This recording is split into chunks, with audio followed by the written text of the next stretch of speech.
Hello, hi everyone. Welcome back to Woo Can Cook. My name is Wesley, and this is a show where we are slowly cooking our way through all of the food from my childhood. Today we're adding to our now growing series dedicated to the Bay Area restaurant scene with a shot at a Thai basil fried rice found at the Woo Can Cook fried rice pop-up here in Oakland, California. I can include myself in this series, right? I don't know.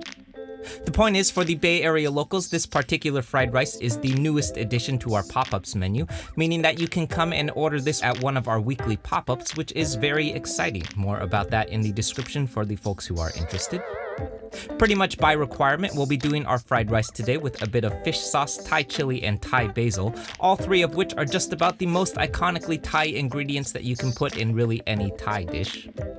As you might guess though, fried rice occurs throughout many different food cultures, Thai cuisine included, which means that the assembly of our dish today will look not too dissimilar from our Chinese, Korean, and Hawaiian inspired fried rices as well. Finally, rounding this all out, we'll also be diving into what is by far the most challenging and most important element to our dish today, which is the rice itself, believe it or not, as we'll have to walk a very fine line between mushy, overcooked, undercooked, soggy, chewy, and clumpy rice, all of which are challenges that come up when trying to reproduce the texture of leftover rice without actually having leftover rice. Okay, so let's get into it. And tell me, do you ever feel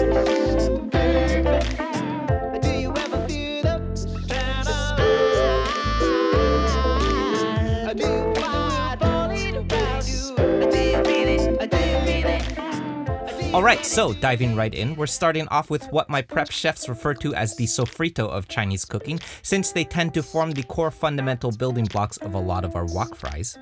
This is 4 cloves of crushed and minced garlic, followed by 1 inch or about 1 tablespoon of finely minced ginger. Now, today seems as good a time as any to also mention a few of the shortcuts that we use in the pop-up to help us prep huge volumes of this stuff. Ginger can be either blitzed in a food processor or grated with a microplane for those who don't feel like fine mincing, and pre-peeled garlic is a fairly cheap and time-saving option here as well, although it is not nearly as shelf-stable as a whole head of garlic, so purchase at your own discretion. Next up, rounding out our aromatics is our Thai chilies, about 6 of them for a medium level of heat. I'm de-stemming and slicing these up thinly with the seeds still intact, which is where that iconic Thai heat is gonna come from today. Then next, I'm similarly de-stemming a 1/4 cup of Thai basil and setting these aside for the very end of our wok fry. These are gonna bloom out some nice aromatic qualities on heat, but we don't want to add them too early though, or else they'll overcook and neutralize completely. Next up, moving on to our veggies, this is 2 medium carrots that I'm peeling and dicing. As always, I like to do this by sorting out our carrots by size first. This helps us pay more attention to the taper of the carrot, making sure that we can get an even dice on both the larger and smaller ends here. Then rounding out our veggies is a little bit of cilantro, which I'm de-stemming with a fork and setting aside for our finishing garnish, and we're diving into our proteins next. Up first here, this is 3 eggs, which I'm going to whisk up with my favorite combination for a wok fried egg. This is a single tablespoon of Shaoxing wine, followed by half a teaspoon of cornstarch to prevent overcooking, and finally a pinch of kosher salt to round all of this out. I'm whisking this up to combine and then setting aside so that we may dive into our chicken next. Today we're going with 3 medium chicken thighs for their extra fat content. You can also use chicken breasts here too though, if that's what you've got. I'm large dicing these and using a bit of fun editing to clean up my cutting board, which sadly does not happen in real life because chicken fat is really annoying to clean up. We're doing a pretty classic and simple marinade today on our chicken. This is 4 tablespoons of soy sauce, followed by half a teaspoon of white pepper and half a teaspoon of cornstarch. Then I'm setting this all aside to marinate for 30 minutes or up to 1 hour.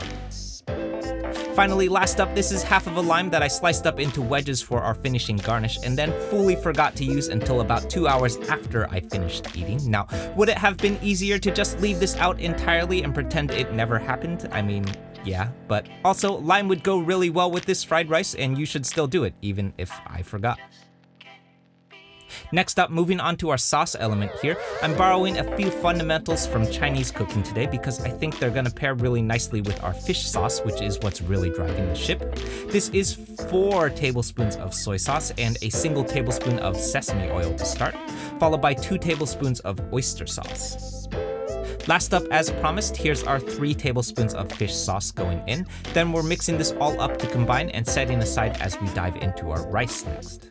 Now, as I mentioned earlier, this is by far the most challenging part of our dish today because what we're trying to do here is recreate the qualities of leftover rice without actually having leftover rice. Which, by the way, if you have leftover rice, then yeah, just use that and skip all of this.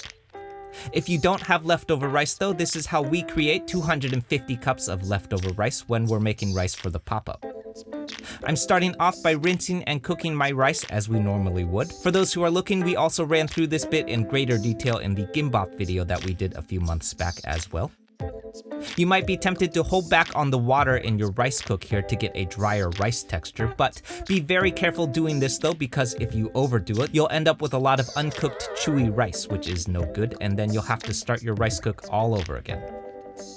Then next, getting into the tricky part, what we have here is some very fluffy and perfectly cooked rice that would be excellent for a stir fry, but has way too much moisture in it to use for a fried rice. If we tried to use this as is, it would add a bunch of moisture to the wok and then turn the fried rice into porridge, which is not fun.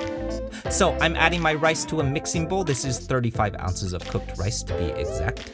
Then next, I'm mixing and folding this cornstarch in until my rice grains start to separate, moving to a sheet tray with a bench scraper too if that makes things easier.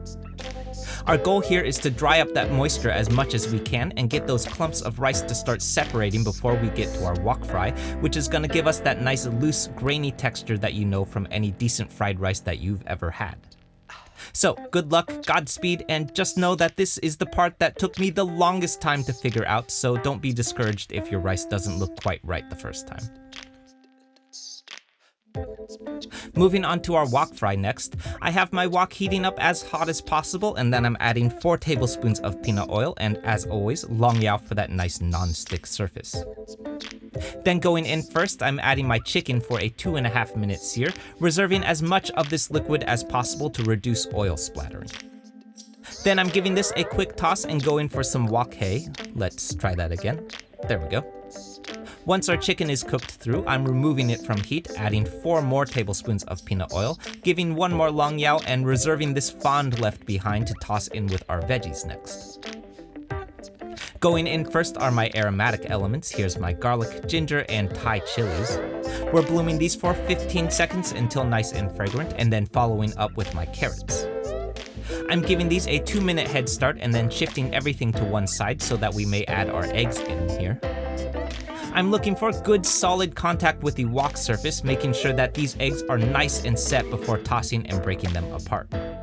We very intentionally do not want our eggs to combine until after they have set, or else we'll just end up with egg-coated carrots instead of these nice-looking scrambled egg curds. Finally, once these are set, I'm adding my chicken back to the wok, followed by my Thai basil, rice, and sauce element. I'm doing one more final pass to break up any remaining clumps of fried rice. Then I'm removing from heat, finishing with my torn cilantro leaves, and we're ready to eat.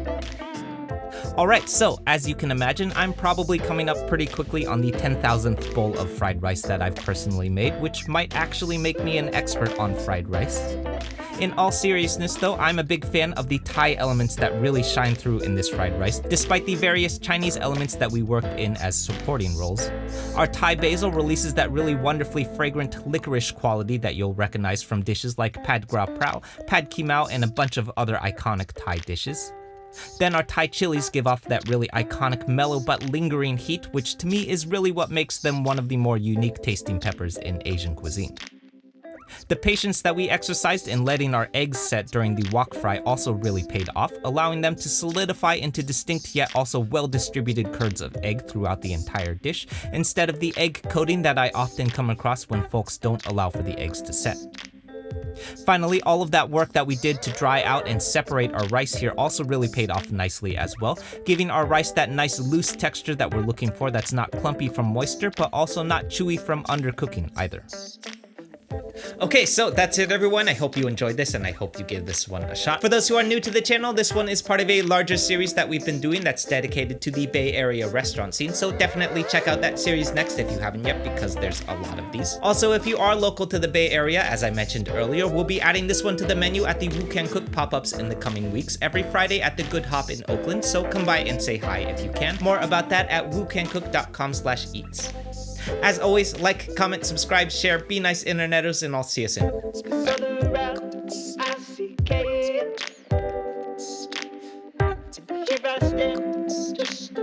Running down his nuts.